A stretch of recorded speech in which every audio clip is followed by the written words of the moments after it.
Bonjour chers apprenants, bienvenue à l'école à domicile. Je suis M. Goma Godefroy-Eloge, enseignant d'histoire géo en classe de 3e. Aujourd'hui, nous allons étudier les principales étapes de l'indépendance du Congo. Quel est l'objectif de la leçon? À la fin de la séance, tu dois être capable d'expliquer les principales étapes de l'indépendance du Congo. Nous allons commencer notre leçon par une révision. Et la révision comporte deux questions. La première question. Cite deux étapes de la décolonisation de l'Afrique noire française. La deuxième question. Donne la date de la tenue de la conférence de Brazzaville.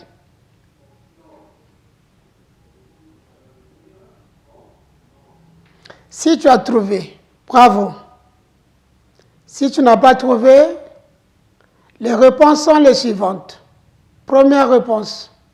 Les deux étapes de la décolonisation de l'Afrique noire française sont la conférence de Brazzaville en 1944, l'Union française 1946-1956. La deuxième réponse. La conférence de Brazzaville s'est tenue du 30 janvier au 8 février 1944. Devant l'écran, vous avez un texte. Le nationalisme au Moyen-Congo se caractérise par la naissance de l'amicalisme, association politique fondée à Paris en juillet 1926 par André Grenard-Matsua pour lutter contre la colonisation au Moyen-Congo et des églises syncrétiques.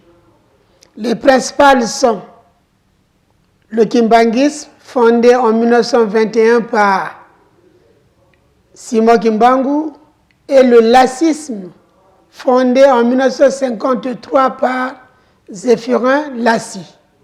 Cette étape se caractérise par la création des partis politiques comme le PPC, Parti progressiste congolais, créé par Jean-Félix Tikaya en 1946. Le MSA, Mouvement socialiste africain, créé par Jacques Opangolt en 1957. L'UDDA, Union démocratique pour la défense des intérêts africains, créé par Fulbert Youlou en 1956. La mise en place du premier gouvernement congolais dirigé par Jacques Opangolt en 1957 est composé de 10 ministres. État autonome. Cette troisième étape se caractérise par le référendum de 1958. La proclamation de la République du Congo a eu lieu le 28 novembre 1958. Donc, la colonie du Moyen-Congo devient la République du Congo. Cette dernière étape se caractérise par la négociation des accords de transfert de compétences communes, des accords de coopération. La France s'engage à ne plus représenter le Congo sur le plan international. S'agissant des accords de coopération, la France s'engage à assister le Congo dans tous les domaines. La proclamation de l'indépendance a lieu le 15 août 1960. Brazzaville devient la capitale politique et Pointe-Noire la capitale économique. Après avoir lu silencieusement le texte, répond aux questions ci-dessous. Nous en avons prévu 4. La première, énumère deux étapes de l'indépendance du Congo. Deuxième question, explique la naissance du nationalisme. Troisième question, cite les partis politiques créés au Moyen-Congo sous la loi 4. Et enfin, la dernière et la quatrième, donne la date de la proclamation de la République du Congo et la date de son indépendance. Si tu as trouvé, bravo. Si tu n'as pas trouvé, les réponses sont les suivantes. Première réponse. Les deux étapes de l'indépendance du Congo sont la naissance du nationalisme, le moyen Congo sous la loi 4.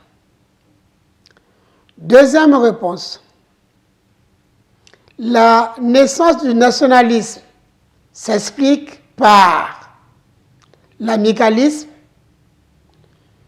une association politique fondée à Paris en juillet 1926 par André Grenard Matsua.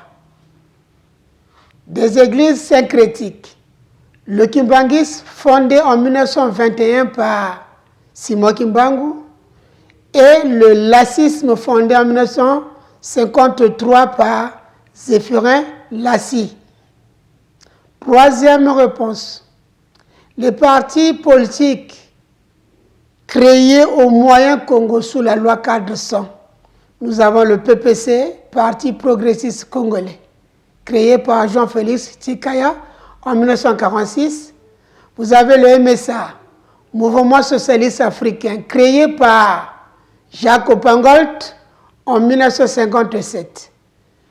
Nous avons l'UDDA, Union démocratique pour la défense des intérêts africains, créé par Fulbert Youlou en 1956. La quatrième réponse, la date de la proclamation de la République est le 28 novembre 1958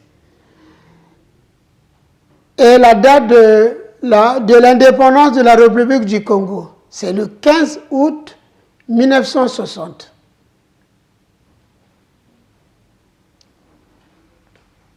À présent, prends ton cahier de cours et recopie le résumé.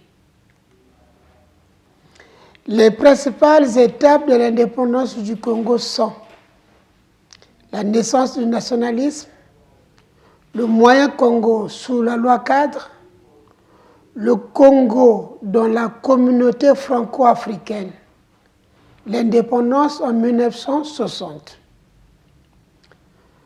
La naissance du nationalisme au moyen Congo.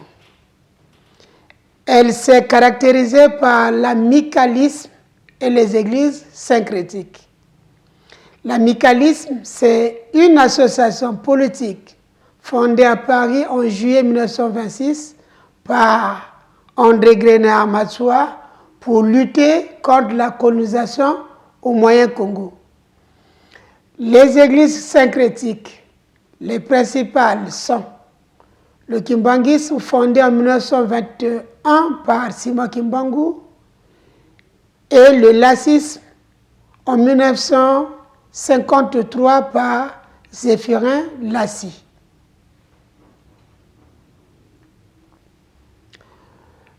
Le moyen Congo sous la loi cadre.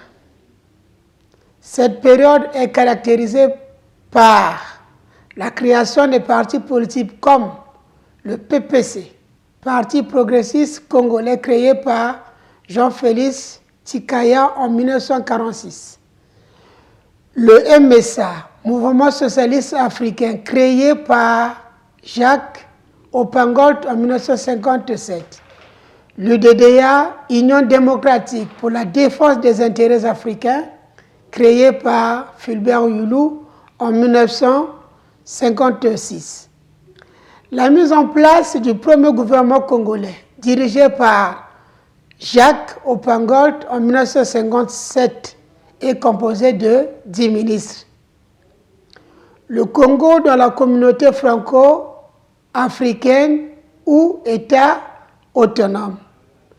L'État autonome se caractérise par le référendum de 1960 1958, la proclamation de la République le 28 novembre 1958, la colonie du Moyen Congo devient République du Congo. L'indépendance en 1960. La négociation des accords de transfert de compétences communes et des accords de coopération. La France s'engage à ne plus représenter le Congo sur le plan international. S'agissant des accords de coopération, la France s'engage d'assister le Congo dans tous les domaines.